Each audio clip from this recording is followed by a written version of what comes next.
Asus and their ZenFone series has been around for quite some time now, and their latest offering comes with an optical zoom. Hey everyone, this is Ayush for Qwich, and this is our review of the Asus ZenFone Zoom.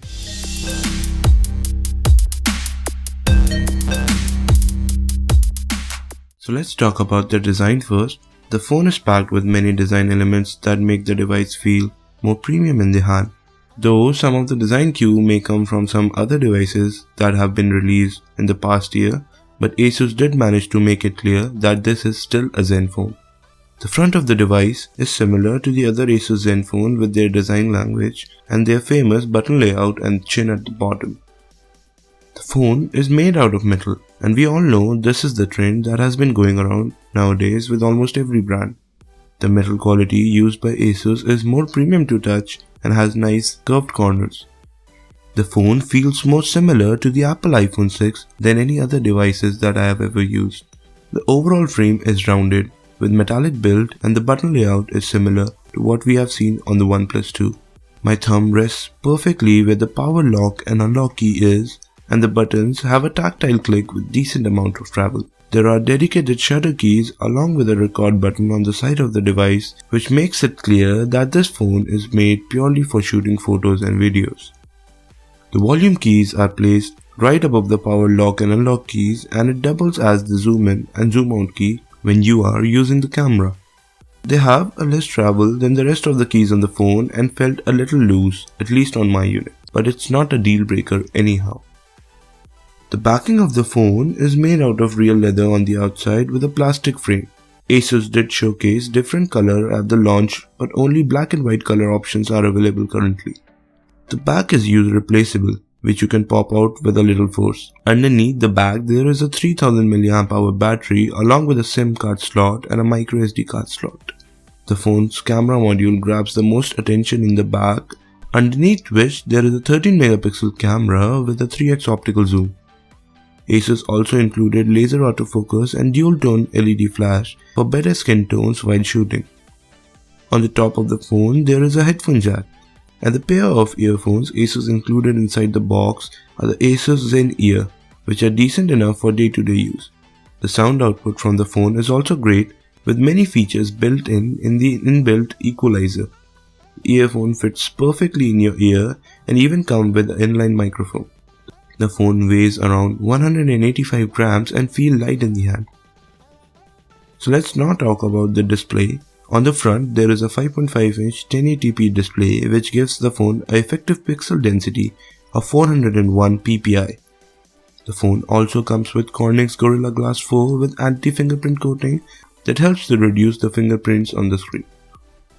The top of the display houses the 5 megapixel front-facing camera along with the earpiece and the Asus branding. The bezel on the device are quite large when compared to any other devices. The screen to body ratio of the ZenFone is around 66.6%. The display is sharp with great viewing angles and vividness. It's good that Asus didn't make the display bigger and went with a more comfortable 5.5-inch panel. Viewing the phone in broad daylight is not difficult at all. Text on the display feels sharp and it feels great to browse the web and read on this. There are options in the display settings to change the color temperature of the display, and Asus even included a blue light filter option right in the quick settings. You can double tap on the display to wake the phone up and even triple tap to make it go back to sleep. In the Asus ZenFone Zoom, Asus chose to go with an Intel chip in their regular fashion, and the phone is powered by an Intel Atom Z3590 quad-core CPU running at 2.5 GHz. The phone also has PowerVR G6430 for the graphics along with 4GB of inbuilt RAM. The phone comes by default with 128GB of internal storage, and you can expand this storage with up to 128GB more with a microSD card. Performance on the ZenFone Zoom is fluid, with no lag seen anywhere whatsoever. The Intel Atom chip does a great job in managing the performance, and it did not even once felt more need for processing power. The phone is running Asus's own Zen UI, which is one of the smoothest Android skin I've ever used so far. There are many ways to customize the UI, and you can even ditch the traditional app drawer in favor of more iPhone-like home screen. The UI also has the option to change the grid size and icon sizes along with a store that is full of skin from Asus. Games run smoothly with no lag, and there haven't been any hiccups when it comes to performance on the ZenFone Zoom. Now let's talk about the hardware. The phone packs a decent amount of hardware inside that includes the 10 Element Hoya Lens and the 13 megapixel rear camera, but more on that later. There were no problems with the connectivity, and the phone connected to 4G networks pretty easily. The phone does come with built-in NFC, unlike some other phones released last year. The earpiece sound is also loud and clear with good amount of clarity in the sound. The main speaker is rear mounted with decent amount of loudness and clarity. It's actually better than what comes in the OnePlus 2. The battery is a 3000 mAh which gave around 4.5 hours of screen on time during a full day of use. The good thing is that the charger that comes in the box is a fast charger, which charges the device from 0 to 60 in around 30 minutes. This comes in handy for occasional charging needs during the day if you're running low on battery. On the back is the major feature of the phone, and that is the camera. The phone is having, if not the best, then one of the best camera found in any Android smartphone yet. With 3x optical zoom, no phone comes near to its performance. Images captured in daylight are sharp with details, and the zoom really helps to capture the shot perfectly. However, in the case of low light performance, the camera output in some cases were having huge amount of noise, while in other they were manageable. You can always switch to manual mode to get the best out of the camera experience from the ZenFone. The back camera is also missing 4K Ultra HD video recording mode, as most of the smartphones these days come with it. The camera UI is simple with lots of extra added feature by Asus. The manual mode gives you the ability to set the ISO and shutter speeds. The camera can go up to 3200 ISO and 1/16,000 to 32 seconds in shutter speeds. One of the features that I liked about the camera is the ability to manually adjust the focus. Now this can help you taking those depth of field shots that you desire. In good lighting, the camera takes great photo, and which can easily be compared to any point and shoot camera released recently, and you won't be able to tell the difference if the photo was captured with a phone or a camera.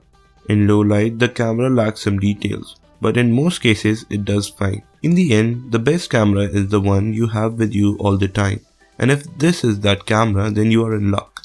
When it comes to software, the phone is running Android 5.0 Lollipop. The skin on top is called Asus Zen UI. It's a lightweight Android skin with some added features. The default launcher has multiple functionality built in, such as the ability to change the icon sizes and default grid sizes. You can customize the phone in whatever way you like, and there are options available from Asus with their theme store. Asus did not load the phone with bloatware, but some Asus specific apps are found on the device. Asus Mobile Manager gives you some extra control over your device, and from here you can see the battery level and the amount of RAM that is being used. With one tap, you can clear the system RAM, and the same can be done from the notification sheet. There are options for one-handed mode and glove mode available in the settings option of the ZenFone.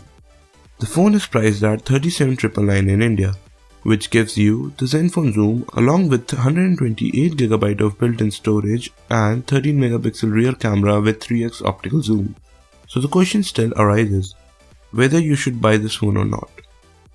ZenFone Zoom is one of the best devices that Asus have manufactured till date, and the features it packed in the camera segment are exciting. The phone definitely feels premium in every aspect and has a solid build. If you want an Android smartphone and all you care about is how good is the overall camera experience, then you should definitely get this device. If performance of a flagship is your preference, then you should probably look somewhere else. Hope you like our review of the Asus ZenFone Zoom, and if you have any question regarding the ZenFone, do leave them in the comments down below. If you liked what you just saw, then please subscribe to our YouTube channel and leave this video a thumbs up. You can also follow us on various social media. The links will be down below in the description. Thanks for watching this video guys, and I'll see you in the next one.